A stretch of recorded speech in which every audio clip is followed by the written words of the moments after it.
What's going on, guys? It's your friend Jack here, and today I have a very interesting video for you guys. I'm going to be talking about one mistake that I made not recently, but I've made over the past 6 months that has cost me a lot of time and effort in print on demand, and I want to share that with you guys. I think this is going to be very helpful for a lot of people and get a lot of people on the right track and not get off in la la land like I was for a little while there. But I want to talk to you guys on what this is, and I want to talk to you guys more about how I think you can implement this strategy to increase your sales and increase the use of time that you're putting into print on demand to make more sales.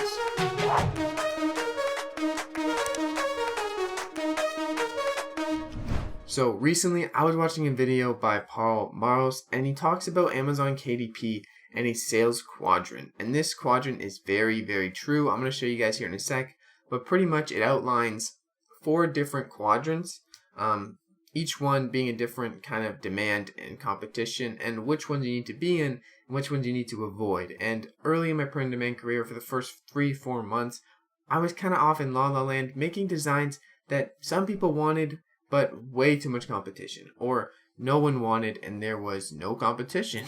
So finding the right niche is very important, because if you don't have the right niche, you're not going to make sales. I don't care how good your design is. If you're not designing with a niche in mind, it's not going to work out very well. You might get lucky, yes, but it's not going to be very efficient. And that's something I didn't do for the first 3 or 4 months, a huge mistake I made.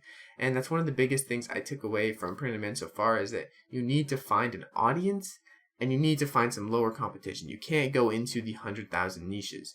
I mean, you can, and I'm not saying that I regret all the designs I made that were not the best researched niches or in the best quadrant, but I am saying that looking back and giving a tip right now, if I could give you guys a tip, make sure you are designing in niches that are worth your time. And what is a niche worth your time? Well, we're going to go over that right now. Alright, so I actually went and found the video that I was talking about, and I'm hanging out with Paul right now. Just kidding. If you guys want to see this video, it's actually a really good video. I'll link it down in the description. And although it's about KDP book sales, it can definitely be applied to other things. And I want to talk about this real quick. So, low demand, low competition quadrant in the bottom left. That is somewhere where I have been a lot of times for my print on demand business, especially when I was going up. And I was also in the top right, high demand, high competition. And even on the left, high demand, low competition. Okay? So here's the thing. It's a lot of different reasons why you need to be basically looking for niches that are high demand, low competition. The top left, that's where you want to be. I said I was in the top. I was basically everything but the top left a lot of the time, coming up making print on demand designs. And when you don't focus on this at all, you don't even consider this, you kind of get stuck in a rabbit hole sometimes of high demand, high competition things. And you say, I'm going to put my foot in this water, the cat's niche, the dog's niche, the Bigfoot niche. And no, you don't really niche down. You don't look for certain keywords. So you just kind of are spitting out a bunch of things that some of them do work. Yes, some of them do work. I do have sales on Redbubble from things I didn't think would ever sell. Some of them do work. But here's the thing. If you're researching and you're looking at keywords, you have a way better chance of making sales. Specifically on things that you find with a high demand and low competition, or even a low demand and low competition. Low competition is better. Not getting lost in a sea of results is way better. And sometimes when you're looking at like trending designs, some of the trending designs are actually low demand over in Redbubble because the searches are high, but the demand's actually pretty low and it's a higher competition. Not all of them, but recently it has been more towards that because the people that are searching for the designs are a lot of the times the people who are designing for the designs. So you need to keep that in mind. And finding more evergreen niches, if you can find them on the left-hand side of the quadrant here, with higher demand or lower demand and lower competition, you're going to be able to last longer and make more consistent sales. So keeping this in mind, and you're going to see on the left-hand side here, Paul put BSR under 300K. So if you're not on Amazon, if you're doing something on Redbubble, you could basically validate this in a lot of ways. 300K is actually pretty low. This is for books, but for shirts, because they take like no time to make, for shirts, if you don't know what BSR is, it's the bestseller rating, so the lower the better. But for shirts, anything under 1 million, I say, would be worth it. And not just one result under 1 million, but like a couple, 3 to 5 on a page under 1 million would be more worth the investment of putting designs in for it, ranking for those keywords, and basically anything with a low amount of searches is like anything under 500 on Amazon or anything under like 500 on Redbubble is low competition in my mind. So if you can find keywords that have under 500 results and, actually have proof of selling, it's kind of hard to do this on Redbubble, but you can validate with tools like Merchant Former from Amazon. Check the Amazon competition, check the Amazon demand, and then go to Redbubble and see their competition. But if you're on print on demand, most likely you're going to be uploading to multiple platforms anyways, so you don't have to focus on just one platform. And if you're going to focus on one to take data from, I would say Etsy is a great one. You can track sales on there by how many people have in their cart, as well as Amazon, Merch by Amazon, and just Amazon in general are a great way to see demand. So those two ways are probably the best ways of seeing demand because they actually tell you a little bit more than Redbubble or TeePublic in terms of what's selling. However, if you're going to focus on these 4 quadrants, you are going to get lost. And if you don't remember what you're looking for, you are going to get lost. I've gotten lost many times. And I'm telling you right now, this quadrant is very, very useful. There's even a link on this video in Paul's video. You can go download this quadrant, right? Just have it up on your screen. Have it bookmarked. Have it somewhere where you can be reminded. Don't get lost in the high demand, high competition, trap, because I've gone there before. It looks enticing. Man, these people are making thousands of sales a month on this one shirt. But here's the thing. You can't compete with someone who's already making 1,000 sales on one shirt in a niche like just funny cats. You can't really do that. And maybe you get super lucky, or maybe you spend $1,000 in ads to drive traffic to that listing and you get it at the top. You could do that. There's possibilities here.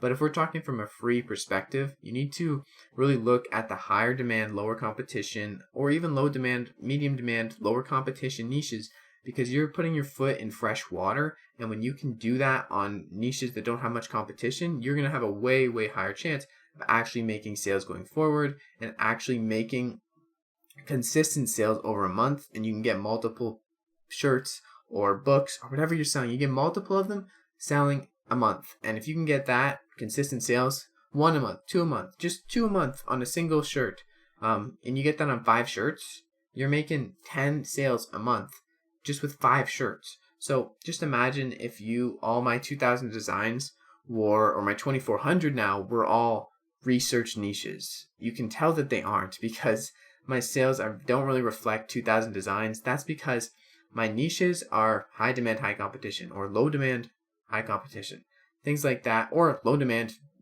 or no demand, low competition, right? So you need to think about these when you're going forward. This sales quadrant is a great piece of work. Thank you, Paul, for putting it together, and thank you for reminding me, because I often get lost in this, that you need to be half on the research side. Research shouldn't be everything, especially with t-shirts. For books, I think research is like 80% because you are making some in-depth books. You're making more than just a t-shirt design. You're making a cover, you're making an interior, you have a lot of effort there. You have multiple pages of work.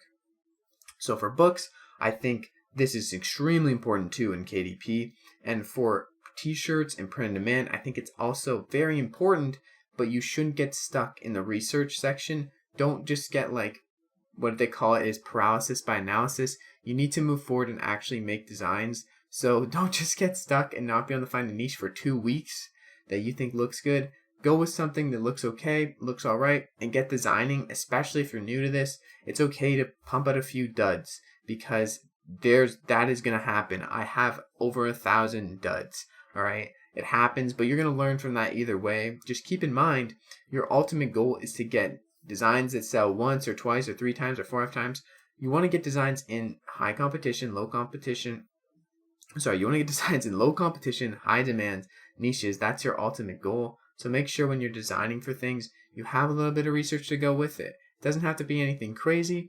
You could do a niche down version of funny cats. You could do funny cats, funny orange cats, or something like that. And you could check the competition on that. So just niche down a little bit more. Get sub niche out of these bigger niches is also a great way to find low or lower competition, higher demand niches.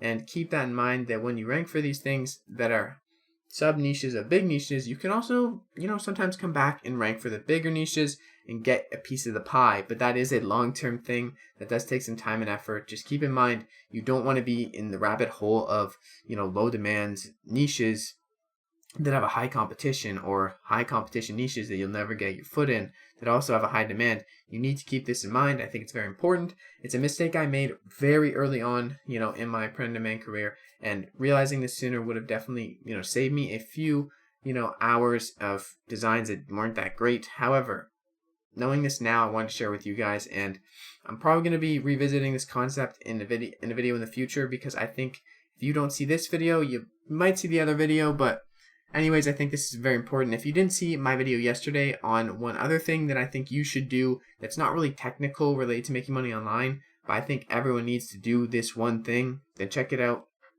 It's up top in the right hand side, or it's in the description. And thank you, Paul Marles, for this quadrant. His video will also be down in the description. Alright guys, I hope you enjoyed that video. I wanted to share that with you guys because it's something that I think is very important, especially for new people in print on demand, to take note of and really remember when they're making designs, that they need to research properly. Otherwise, the amount of success they're going to see is a lot less than you would think.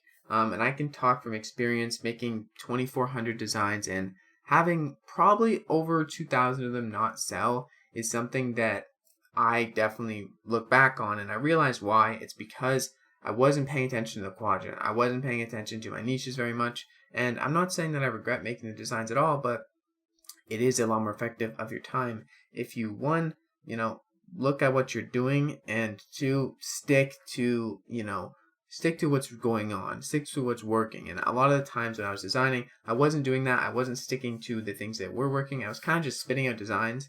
And I did get a lot of design experience in this time. I did learn a little bit of tricks, and I learned a lot of things, and I learned a lot of different ways I can make designs. So it's not a bad thing. I got a lot more proficient with my tools, but definitely something you want to keep in mind, especially when you're starting a print on demand, is that if you can focus on making lower competition and higher demand niches, then you're going to be way better off, and you're going to be able to make more monthly sales, more daily sales, more sales in general. So keep that in mind and keep working at it. Stay consistent, stay persistent, stay blessed. It's been your friend Jack, and I'll see you guys in the next freaking video. Peace.